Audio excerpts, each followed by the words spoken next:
ಬಾಗೇಪಲ್ಲಿ ಪಟ್ಟಣದ ಆರಾಧ್ಯ ದೈವ ಶ್ರೀ ಗಂಗಮ್ಮ ತಾಯಿಯ ಧರ್ಮರಾಯ ಕರಗ ಮಹೋತ್ಸವ ಈ ಬಾರಿ ಸಖತ್ ಸಡಗರದಿಂದ ನಡೆಯುತ್ತಿದ್ದು, ದೇವಿಯ ದರ್ಶನ ಪಡೆಯಲು ಭಕ್ತ ಸಾಗರವೇ ಹರಿದು ಬಂದಿತ್ತು.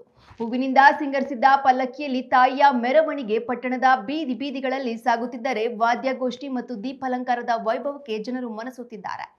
ಅರ್ಚಕ ಪುನೀತ್ ಅವರು ಈ ಕರಗದ ಇತಿಹಾಸದ ಬಗ್ಗೆ ಭಕ್ತಿಪೂರ್ವಕವಾಗಿ ಮಾತನಾಡಿದರೆ, ಕಾರ್ಯಕ್ರಮದ ಮುಖ್ಯ ರೂವಾರಿಗಳಾದ ಎಜಿ ಸುಧಾಕರ್ ಮತ್ತು ಬಿಆರ್ ನರಸಿಂಹನಾಯ್ಡು ಅವರ ನೇತೃತ್ವದಲ್ಲಿ ಇಡೀ ಉತ್ಸವ ಅದ್ದೂರಿಯಾಗಿ ಯಶಸ್ವಿಯಾಗಿದೆ.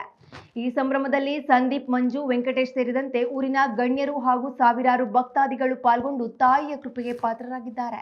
ಶ್ರೀ ಗ್ರಾಮದೇವಿಯ ದೇವಸ್ಥಾನ ಬಾಗೇಪಲ್ಲಿ ಪ್ರತಿ ವರ್ಷದಂತೆ ಈ ವರ್ಷವೂ ಅಮ್ಮನವರಿಗೆ ಕರಗ ಮಹೋತ್ಸವ ನಡೆಯುತ್ತಿದ್ದು, ಇಂದು ದೀಪೋತ್ಸವ ಅಂಗವಾಗಿ ಅಮ್ಮನವರಿಗೆ ವಿಶೇಷ ಅಲಂಕಾರ ಹಾಗೂ ಪರಿಷೆ ಅಮ್ಮನವರ ಉತ್ಸವ ನಡೆಯಿದ್ದು, ನಾಳೆಯಿಂದ ಹೂವಿನ ಕರಗ ನಡೀತಾ ಇರುತ್ತದೆ. ತಾವೆಲ್ಲರೂ ಆಗಮಿಸಿ ದೇವಿ ಕೃಪೆಗೆ ಪಾತ್ರರಾಗಬೇಕಾಗಿ ವಿನಂತಿ.